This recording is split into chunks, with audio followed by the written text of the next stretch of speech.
Okay, once again mga kasipag, magandang gabi. So, kakauwi lang natin galing work. So, meron tayong i-repair dito, meron tayong pasyente. Electric fan, no power, ayaw mag-power. So, sasaksak natin. Ayaw niyang mag-power. Ayan po. Ayaw mag-power. 1, 2, 3, ayaw, wala. So, ayaw niya mag-power. Ganito rin po ba, electric fan nyo? Na-encounter nyo pa ba yung ganitong klaseng problema na electric fan? Ngayon, yung ganito, usually pwedeng pagkagatong walang ugaw, walang kahit anong response, i-check po natin ang motor kung sira. So, ganito po pag-check. Kuha po tayo ng multi-tester. Ayan po, ilagay na po sa X1 or X10. Nasa X10 po tayo ngayon. Check po natin. Wala siyang, okay, nasa ano tayo? Hindi siya napalo. So, ibig sabihin, may tendency na sira ang kanyang fuse. So, ngayon, tester naman natin yung kanyang saksakan. Step by step po yan, mga kasipag, ha? Una po, yung dito sa may switch. Sa may switch niya. Dito. Sa may switch, ang kulay blue. Ayan po yung kulay blue. Kung buo ang isang linya, lipat sa short natin. Hindi abot yung ating tester. Ayan po, sa kulay blue. Kung siya ay papalo. Ayan, nakita nyo po, napalo. Ayan, napalo. Buo ang kabilang linya. Kabilang linya naman po, direct sa motor. Sasaksakan po yan, ha. Oh, pumalo din po. Okay, ibig sabihin, buo po ang linya natin. Walang putol, walang short sa ating linya. Ngayon naman po, itetestet naman po natin kung buo ang motor natin. Kunin lang po, talupan ang dalawang linya ng kapasitor. Idikit lang po natin, itester po natin gamit ang X10. Pag pumalo po ang ating tester, ibig sabihin ay buo ang motor. Pero kapag hindi pumalo, ay sira na po ang motor niyan. Huwag na po natin ituloy kapag ganyang sira na po ang motor. Ayan po, pumalo. May tendency na buo ang motor. Buo talaga ang motor natin. So, ngayon, paano natin malalaman? Fuse nga po ang sira. Okay, makasipag. Ito po yan. So, ikakat natin yung pinaka isang linya na papunta sa motor. Ito, bye-bye natin yung isa sa switch. Huwag yung tatanggalin. Ang tatanggalin nyo po ay yung pumapasok sa motor. Tatanggalin natin yan.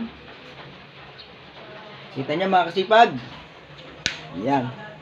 Baka may tendency ma-encounter nyo po to. Baka kahit kayo, kung medyo malakas ang loob, ay magawa nyo na rin po yung ganitong klase ng issue o ganitong klase ng problema. Ayan po, mga kasipag. Ilalagay lang natin sa kabila linya ng kapasitor. Kapag baliktad ang ikot, ilipat nyo sa kabila, sa kaliwa naman. Pag hindi, doon naman sa kanan. Ganun lang po yan. Ayan po, kita nyo po mga kasipag. Nilagay natin.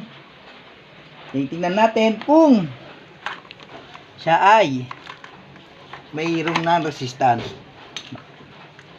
Tingnan natin kung mayroon siya resistance sa mga kasipag. Tingnan nyo yung ating tester. Ayan. Pag siya pumalo, ibig sabihin, okay na siya. Ayun, kasi pag may reading, oh.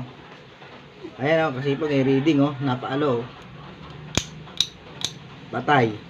1, 2, 3. Okay. Sasaksak natin mga kasipag. Tingnan natin kung iikot.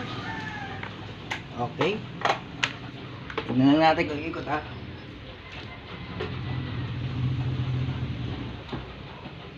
Naikot na mga kasipag. Ayan, naikot na. Kita nyo po mga kasipag. So, naikot na siya. So, kanyang issues, pumutok po ang fuse niya, pwedeng sa sobrang init. So, pagka ganyan po, so, nakita nyo na, ito po yan. Lalagyan po natin ang fuse. Huwag na huwag po kayong papayag. Pag kayo nagpa-repair, ay hindi lalagyan ng fuse. Kasi pwede po yan pagmula ng sunog, at the same time, mas mabilis pong masisira ang inyong electric fan pag walang fuse. Ito po ang fuse, halagang 10 piso lang po. Ligtas na po kayo sa sunog. Okay, pag sa ganyan, ayan po, lalagay nyo lang po yan. Papilipit nyo lang po yan dito, mga kasipag. Kabila. Hindi ho tayo nagpiputol nga ng video. Para lang po maging malinaw po sa iba. Kasi napapansin, ako po ay ano din. Mahilig din po ako manonood tutorial. At malaking bagay po ang ganyang may nalalaman tayo.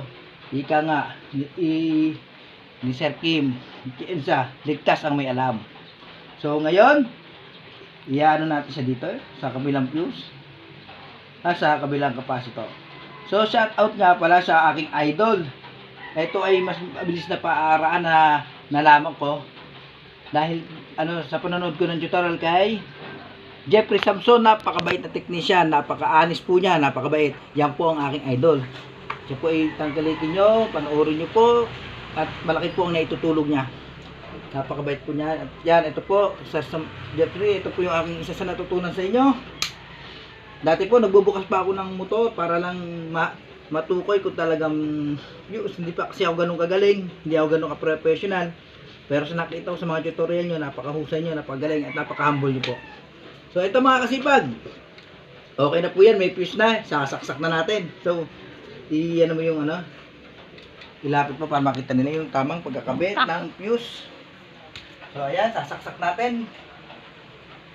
Ayan. Ang lakas niya kuan. Lalagyan natin mamaya electric tape.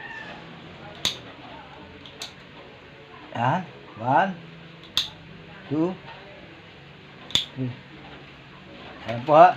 So yan, okay na po siya. Pero gagawin po natin yan mga kasipag. So, kita nyo naman po mga kasipag tayo muna natin. Umiikot na siya. Ang diskarte ko po dyan, pagka ganyan na ikot na, isinasama ko na po yung linis. Check natin yung shafting. Sasama po natin yan para siguradong quality po yung gawa natin. Ayos po.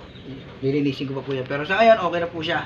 Lilinisin ko, haaba pa po ang video natin kapag pero ito okay na siya, gumagana na siya. Okay, once again mga kasipag, salamat sa tiwala. Okay, thank you po.